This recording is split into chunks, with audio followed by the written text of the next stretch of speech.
Hi, my name is Ivana Montalban. My topic is non-alcoholic fatty liver disease, insulin resistant, and anemia. Again, the definition is a term that covers many clinical pathology conditions. It has an overall prevalence of approximately 20 to 30% in adults and up to 75 in obese patients. It is more frequent in women, and most patients are diagnosed between 40 and 50 years. Now we're going to see a video. Non-alcoholic fatty liver disease is actually a spectrum of disease. Going from least to most severe, steatosis, steatohepatitis, fibrosis, and finally cirrhosis. Non-alcoholic fatty liver disease results from fat deposition in the liver, which is unrelated to alcohol or viral causes. Typically, it affects individuals with metabolic syndrome, which includes a combination of 3 of the 5 following diagnoses: obesity, hypertension, diabetes, hypertriglyceridemia, and hyperlipidemia. Given how common metabolic syndromes become, it's not surprising that the rate of non-alcoholic fatty liver disease is also increased dramatically. It's a massive problem, growing in lockstep with expanding waistlines, affecting about 3/4 of all obese individuals, including many children. Although the exact mechanism of non-alcoholic fatty liver disease isn't clear, insulin resistance seems to play an important role. Over time, insulin receptors on various tissues, including the liver, become less responsive to insulin, and as a result, the liver goes into a mode where it increases fat storage and decreases fatty acid oxidation. That means decreased secretion of lipids into the bloodstream, in the form of lipoproteins, and increased synthesis and uptake of free fatty acids from the blood, a process called steatosis. Steatosis causes fat droplets to form within hepatocytes, some of which become large enough to cause the hepatocytes to swell up with fat and push the nuclei to the edge of the cell. You can even see this on a histopathology slide of the liver. All these white circles are large deposits of fat. Zooming out and looking at the liver, you see widespread steatosis, which makes the liver appear large, soft, yellow, and greasy.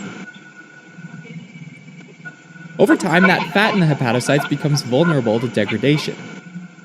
Unsaturated fatty acids, or fatty acids that have at least one double bond in their carbon chain, have hydrogen atoms that are especially vulnerable to initiators, like reactive oxygen species, like the hydroxyl radical, which has an unpaired electron. In this example, the hydroxyl radical pairs with the vulnerable lipid hydrogen to make water and a fatty acid radical. The fatty acid radical is unstable and reacts with non-radicals, including molecular oxygen and undamaged fatty acids. This goes on until one radical species reacts with another radical species, which terminates the reaction.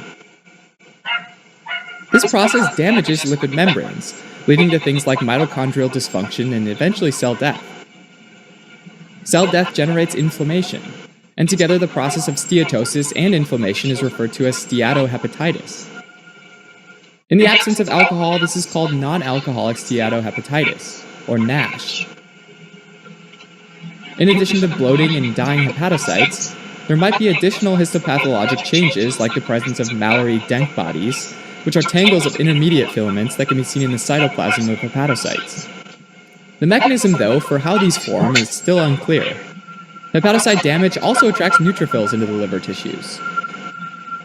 And finally, chronic steatohepatitis can cause liver stellate cells to lay down fibrotic tissue, causing the disease to be classified as fibrosis. As the process of fibrosis continues, the overall architecture of the liver changes, to the point where the disease is classified as cirrhosis.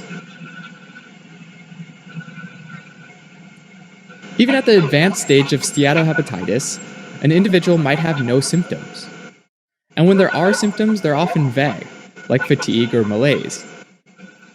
Once there's significant liver damage, though, there can be hepatomegaly or enlargement of the liver, pain in the right upper quadrant of the abdomen, jaundice, and even an accumulation of fluid in the peritoneal cavity, called ascites. Because hepatocytes are being destroyed, there can be an increase in liver enzymes like aspartate transaminase, or AST, and to a greater extent, alanine transaminase, or ALT. Classically, progression of steatosis to steatohepatitis and then to cirrhosis causes an increase in the ALT and sometimes AST. In contrast, alcoholic liver injury generally causes a big increase in AST and a more modest increase in ALT, giving an AST to ALT ratio generally greater than 2. If non-alcoholic fatty liver disease is suspected, a diagnosis can be made with imaging studies like ultrasound, a CT scan, or an MRI to look for fatty infiltrates. In addition, a biopsy of the liver can be done to confirm the diagnosis and assess the severity of the disease. Generally speaking, a liver with more than 5% fat content is considered abnormal.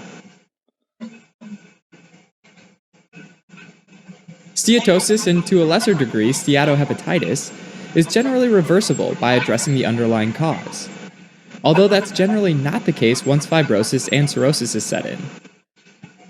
The goal is to reverse the factors that contribute to insulin resistance, mainly through a healthy diet and an active lifestyle, as well as medications to control blood glucose levels if needed.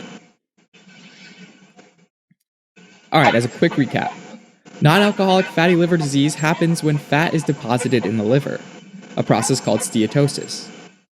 Inflammation from steatosis can lead to steatohepatitis, and chronic steatohepatitis can lead to fibrosis, and ultimately to cirrhosis.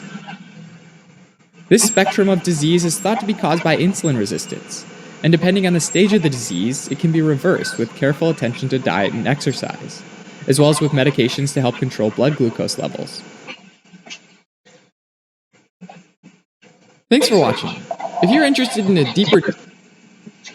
Okay, application in medicine. Insulin resistance is present in most, but not all obese and elderly patients, and even some young thin people. It is a precursor and accelerator of coexisting conditions such as type 2 diabetes, atherosclerosis, non-alcoholic fatty liver disease, and probably cancers associated with obesity. Pros and cons. Okay, ceramides such as diacylglycerols are bioactive intermediate lipids, and cons various types of lipids are involved and molecular mechanisms that affect the action of insulin are debated. In application mix, prevalence of non-alcoholic fatty liver was 37%, and anthropometric body mass index values, hip and waist perimeters were significantly increased in students with non-alcoholic fatty liver compared to those who did not have this ultrasound diagnosis. Conclusion.